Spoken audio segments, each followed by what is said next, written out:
Wedding photography में अधिकांश photographers का ध्यान अपर्चर सेटिंग्स पर होता है। अपर्चर का मुख्य उद्देश्य फोटो में डेप्थ ऑफ फील्ड को नियंत्रित करना है। बड़े अपर्चर जैसे f2.8 का उपयोग करके हम बैकग्राउंड को ब्लर कर सकते हैं, जिससे सब्जेक्ट स्पष्ट और फोकस में रहता है। यह वेडिंग पोर्ट्रेट्स के लिए महत्वपूर्ण है। मोशन ब्लर से बचने के लिए हम शटर स्पीड को कम से कम 1/60 सेकंड पर सेट कर देते हैं। यह स्पीड सुनिश्चित करती है कि हल्के मूवमेंट्स भी फोटो में ब्लर ना हो और सब्जेक्ट्स स्थिर दिखाई दें। हालांकि यदि लाइट की कमी हो तो यह स्पीड और बढ़ाई जा सकती है, लेकिन उससे मोशन ब्लर का खतरा बढ़ जाता है। हम अक्सर आईएसओ को ज्यादा महत्व नहीं देते क्योंकि हमें सिखाया जाता है कि उच्च आईएसओ से फोटो में नॉइज आ जाता है। इसलिए हम आईएसओ को बढ़ाने से बचते हैं और कोशिश करते हैं कि इसे जितना हो सके कम रखें। वास्तव में हमें इस सोच को बदलना चाहिए। यदि हम आईएसओ को सही तरीके से उपयोग करना सीखें तो हमें आश्चर्यजनक परिणाम मिल सकते हैं। उच्च आईएसओ का उपयोग करके हम न सिर्फ कम लाइट वाली परिस्थितियों में भी अच्छी फोटो खींच सकते हैं, बल्कि जहां अधिक रोशनी हो वहां भी अधिक आईएसओ का इस्तेमाल करके हम आश्चर्यजनक परिणाम प्राप्त कर सकते हैं। इस वीडियो में हम आपको आईएसओ के अलग अलग परिस्थितियों के उपयोग के बारे में बताएंगे। आइए वीडियो को शुरू करते हैं। दोस्तों, कम आईएसओ पर पिक्चर लेने की नसीहत तब दी जाती थी जब हाई सेंसिटिविटी वाले कैमरे मार्केट में नहीं आए थे। खास तौर पर फिल्म कैमरों के ज़माने में, जब फिल्में 100, 200 या ज़्यादा से ज़्यादा 400 आईएसओ की आया करती थीं। फिर डिजिटल कैमरे मार्केट में आए जिनमें मैक्सिमम 1200 से 2400 आईएसओ होते थे। लेकिन अब मार्केट में एक से एक एडवांस कैमरे आ गए हैं जिनमें 32,000 आईएसओ तक होना तो आम बात है। मैं ये समझता हूं कि आप सभी लोगों के पास मिररलेस या डीएसएलआर होंगे, उनमें भी 32,000 तक आईएसओ तो होगा ही। 1 लाख से ऊपर वाली रेंज के कैमरों में तो आईएसओ रेंज 1,20,000 तक आने लगे हैं। अब ऐसे एडवांस कैमरे रखने के बाद भी यदि प्रॉपर नॉलेज ना होने की वजह से आप उनका इस्तेमाल ना करें तो ये सही नहीं। ऐसे में हमारे जैसे फोटोग्राफी मेंटर्स का ये कर्तव्य है कि आप सभी को सही जानकारी और गाइडेंस देकर आईएसओ के प्रॉपर यूज करने के तरीकों को अच्छे से समझाएं। आप ये मानकर चलिए कि जो भी आपके कैमरे की मैक्सिमम आईएसओ रेंज है, उसके आधे तक में तो नॉइज आएगा ही नहीं। जैसे कि यदि आपके कैमरे में 32,000 तक आईएसओ लिमिट है तो 16,000 आईएसओ तक तो आसानी से बिना नॉइज की फोटो ले सकते हैं। एक बात अपने अनुभव से और बताता हूं कि यदि लाइट अच्छी है तो अधिक आईएसओ पर भी नॉइज नहीं आएगा। नॉइज तब ही आता है जब बहुत ही कमजोर लाइट में हम आईएसओ बढ़ाकर पिक्चर लेना चाहते हैं, जैसे कि किसी बंद कमरे में बिना लाइट जलाए, या किसी तंग गुफा में, या बिल्कुल शाम में जब सनसेट हुए काफी समय हो गया हो और स्ट्रीट लाइट भी ना जली हो। लेकिन वेडिंग वेन्यू में जब आप कहीं भी फोटो ले रहे हों, इतनी ज्यादा लाइट रहती है कि नॉइज आने का प्रश्न ही नहीं उठता।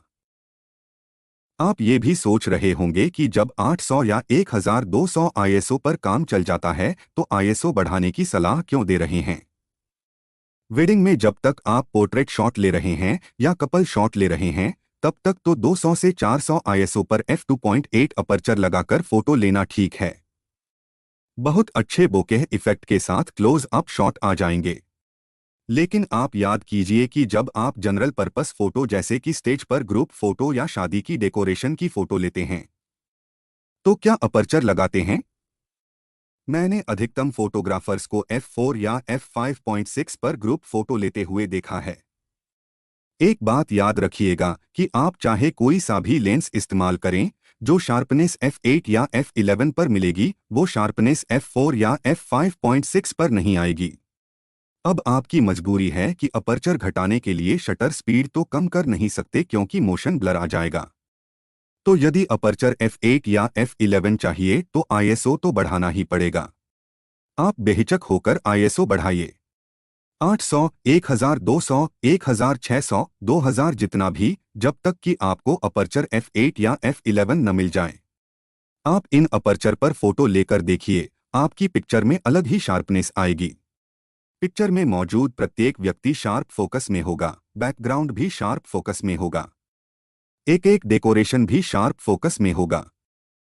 मेरी बताई गई बातों पर एकदम से विश्वास मत करिए। आप अपने कैमरे से एक ही प्रकार की लाइट में अलग अलग अपर्चर और अलग अलग आईएसओ पर जितने मैक्सिमम कॉम्बिनेशन हो सकते हैं उतनी फोटो लीजिए। आईएसओ को 2000, 3200, 6400, 12800, 24000, 32000, 64000 तक ले जाइए। फिर एक एक फोटो का एनालिसिस करिए। कंप्यूटर या टीवी स्क्रीन पर रिव्यू करेंगे तो एनालिसिस ज्यादा अच्छे से होगी। आपको पता चलेगा कि किस आईएसओ लेवल के बाद डिटेल्स कम होने लगते हैं या किस आईएसओ पर नॉइज आना शुरू हो गया है। वैसे एक बात बता दूं कि वेडिंग वाली जगहों पर लाइट इतनी अच्छी होती है कि F8 या F11 अपर्चर तो 1200 या 1600 आईएसओ तक में ही मिल जाएगा। एक बात और, यदि छोटे अपर्चर इस्तेमाल करना है तो डार्क एरियाज में जैसे कि रोड साइड की बारात आदि में एक स्ट्रॉन्ग फ्लैश भी रखनी पड़ेगी ताकि वहां भी छोटे अपर्चर लगाने का मौका मिल जाए और ज्यादा से ज्यादा लोग शार्प फोकस में आ सकें। यदि आपको अपनी फोटोग्राफी में नेचुरलिटी और ज्यादा खूबसूरती लानी है तो जितना ज्यादा आप बिना फ्लैश का उपयोग किए हुए उपलब्ध लाइट में फोटो लेंगे, आपकी फोटोज ज्यादा अच्छी लगेंगी। कोशिश करें कि अपर्चर और आईएसओ के कॉम्बिनेशन से दूर तक की चीजों को अपने फोटो में शामिल करने की कोशिश करें, जैसे कि स्टेज, मंडप और वेडिंग वेन्यू के और भी आकर्षक डेकोरेशन। यदि फ्लैश का उपयोग करना भी पड़े तो सिर्फ ऑब्जेक्ट के फेस से डार्क शैडोज दूर करने के लिए सिर्फ फिल इन फ्लैश जैसे उपयोग करें। उसका तरीका यह है कि बिना फ्लैश के पूरे सीन के लिए जो भी एक्सपोजर सेटिंग यानी कि अपर्चर, आईएसओ और शटर स्पीड देने हो वो कैमरे में फिक्स कर दीजिए। अब ऑब्जेक्ट और फ्लैश के बीच की दूरी के हिसाब से लगाए गए अपर्चर और आईएसओ के लिए जो फ्लैश पावर चाहिए वो फ्लैश में एडजस्ट कर दीजिए और फोटो ले लीजिए। बहुत ही शानदार फोटो पूरी डिटेल्स और शार्प फोकस के साथ आ जाएगी। सबसे अच्छा रहेगा कि एक TTL फ्लैश का उपयोग करें जो आपको बार बार की फ्लैश पावर सेटिंग से बचा देगा। TTL फ्लैश पर हमने एक पूरा वीडियो अलग से बनाया हुआ है। आइए आपको वेडिंग फोटोग्राफी के प्रत्येक कंडीशन की आईएसओ सेटिंग के बारे में बताते हैं। जब तक आप फ्लैश का इस्तेमाल नहीं कर रहे हैं, सबसे अच्छा तो यह रहेगा कि आप अपने कैमरे के आईएसओ को ऑटोमेटिक मोड में सेट कर दें।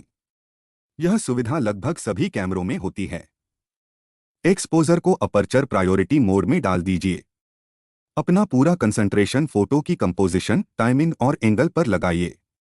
यदि आपको पोर्ट्रेट्स या कपल शॉट लेना है तो अपर्चर f2.8 या f3, f4 जो भी लगाना हो लगा दीजिए। पीछे का बैकग्राउंड भी पिक्चर में चाहिए तो f5.6 या f8 लगा दीजिए। कुछ कैमरों में एक सुविधा होती है कि शटर की मिनिमम स्पीड और आईएसओ की मैक्सिमम वैल्यू को लॉक किया जा सके। मतलब यदि आपने आईएसओ को 32000 पर लॉक कर दिया तो आईएसओ इसके आगे कभी नहीं बढ़ेगा और पिक्चर में नॉइस कभी नहीं आएगा। इसी तरह यदि शटर स्पीड को 1/100 या 1/60 पर लॉक कर दिया तो शटर स्पीड इससे कम नहीं होगी और पिक्चर में मोशन ब्लर नहीं आएगा। यदि आपको मैनुअल मोड में पिक्चर लेना है तो अपने अनुभव से आप शटर स्पीड फिक्स करके ज़रूरत के अनुसार अपर्चर और आईएसओ बदल सकते हैं।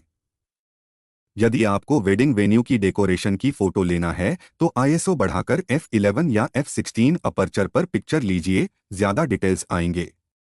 यदि आपको फ्लैश ऐड करके फॉर्मल पिक्चर्स लेनी हैं तो आईएसओ 800 या 1600 कर दीजिए और अपर्चर F7.1 या F8 कर दीजिए। यदि पिक्चर अंडर या ओवर हो रही है तो फ्लैश पावर से एडजस्ट कर लीजिए। यदि फ्लैश पावर चेंज नहीं हो सकती तो आईएसओ कम ज्यादा कर लीजिए।